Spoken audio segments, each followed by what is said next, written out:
Ny mety toetry ny andro any an-dranomasina ny alarobia 10 Jona 4:22 amin'ny ora maraina hatramin'ny alakamisy 1:10 Jona 4:22 amin'ny ora maraina. Mila marina ny eny an-dranomasina na tsy misy azan'ny fampitandremana. Ho an'ny morontsiraka atsinanana tanjony bombomba hatrany amin'ny tanjona angotsy andrahona amin'ny sitokotoko. Ho avy atsimo andrefana ny rivotra amin'ny fiandro amin'ny fepitaona ka 10 km/h.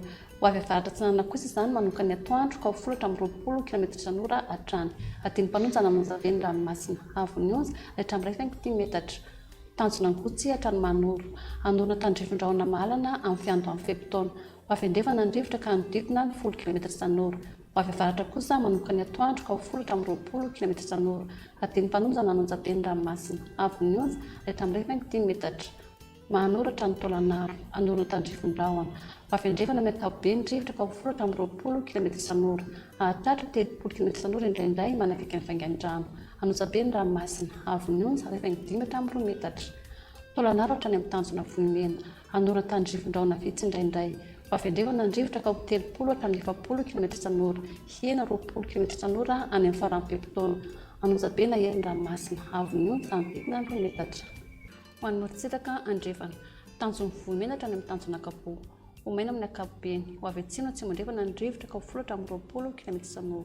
Anonjaveny ranomasina avy onza anodidina 2 metatra. Tanjona ankapoa hatrany amin'ny tanjona filanandro andrahona amin'ny sitokotoko. Ho avy atsimo ny rivotra ka 10 km/h. Ahatratra 30 km/h indraindray. Atiany mpanonja nanonjaveny ranomasina avy onza 2.5 metatra. Ahatratra 2.5 metatra indraindray. Tanjona filanandro hatrany analalava andrahona mahalana.